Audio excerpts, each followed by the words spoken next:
a freeze on property tax increases next year. That is what Vancouver's Mayor Ken Sim plans to pitch to City Council next week. Here's what ABC Councillor Clara Prager said about the motion when she was speaking with the Early Edition host Stephen Quinn this morning. The tariff environment, the affordability challenges.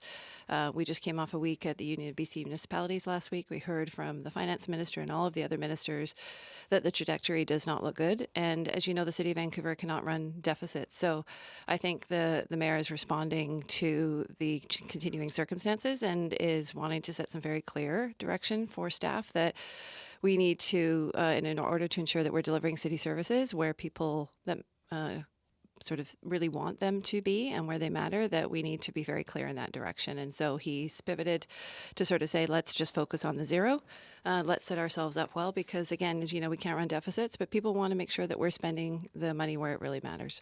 Again, that's Vancouver Councillor Clara Prager. And yeah, while this move, it may be friendly to one's wallet, it could have other implications. And joining us to talk about that is Clara Prager. She is the manager of civic engagement and advocacy for Women Transforming Cities. That's an advocacy group that aims to make municipal politics accessible to communities. Clara, hi there. Welcome to On the Coast. Hi there. Thanks for having me. Well, let's just break this down. How important are property taxes to the city's annual budget? Yeah, that's a great place to start. They provide the majority of the city's budget. Arguably, we don't have much of a budget without them, upwards of 50% of the budget. And we also have a really unusual situation on our hands with this proposal. Typically, what happens is the city's finance team looks at anticipated expenses that they'll need to maintain the current service levels and deliver on council what council has promised. And then they tell council, based on their analysis, what the tax rate will be needed to balance the books. And this motion is kind of flipping that around. It's asking staff to set a property tax rate before we have a clear picture of anticipated costs. So essentially, we're providing, through this motion, that would provide an arbitrary number for a tax rate that is disconnected from what might actually be needed to run the city and deliver high quality services. And as I'm sure you've heard from others, this will likely result in cuts to public services that improve the quality of life for Vancouver residents. My concern is that it will also cause further delays on improvements that residents have been waiting on for a long time.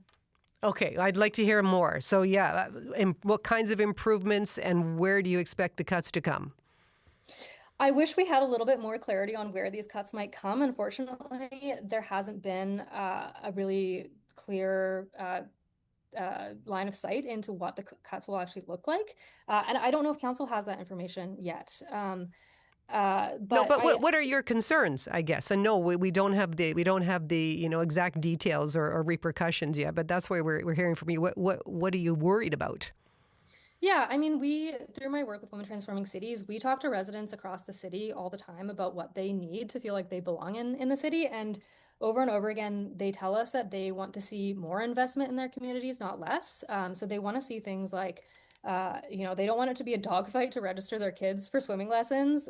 We want to have safe bike lanes and accessible bus stops and clean public washrooms in our parks, affordable housing, obviously, and arts and culture spaces and free events that we can take our families to. And we hear repeatedly that the existing services at the city aren't meeting demand. They aren't accessible enough. They aren't open often enough.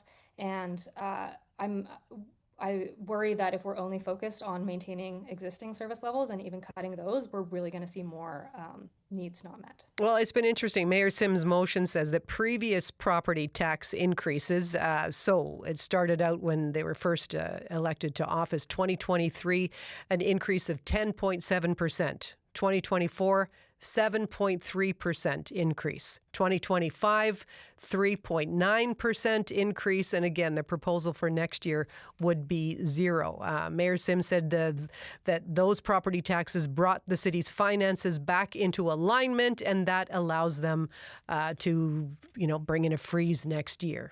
What do you make of it?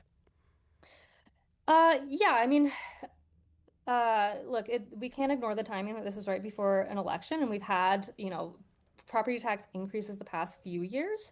And suddenly this is a pretty drastic move to suddenly go to a 0% tax increase when we know that costs are going up. And residents understand that. When I speak to them, they know, yeah, things are getting more expensive. I know that I have to pay more to get the same things that I used to.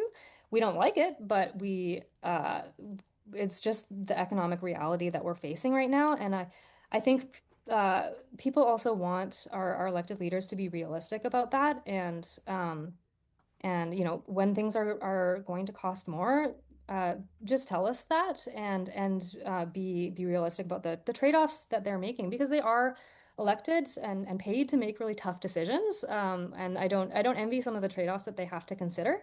But I do want them to look 10, 20, 30 years into the future and not just into the year ahead. Well, again, when you talk about economic realities, how would you respond to Vancouverites who are struggling with the cost of living right now, who think, freezing property tax increases, that sounds pretty good to me?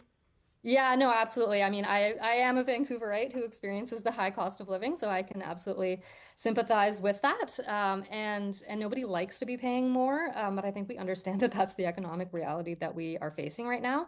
I would like to be paying the same rent that I paid a few years ago, Gloria, but that's not realistic. And I also want, better access to swimming pools. Vancouver only has 3 outdoor swimming pools compared to Montreal's 63.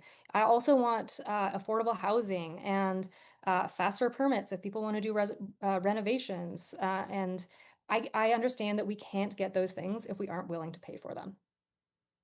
Well, listen, it's really good to hear from you today, Clara. We will get more clarification on this next week, and certainly look for more reaction from our listeners and from other organizations as well. So thank you. Thanks, Gloria. That's Clara Prager, Manager of Civic Engagement and Advocacy for Women Transforming Cities. Are you a Vancouverite? What goes through your mind when you hear there would be potentially a 0% property tax increase next year? Love to hear from you on the coast at cbc.ca.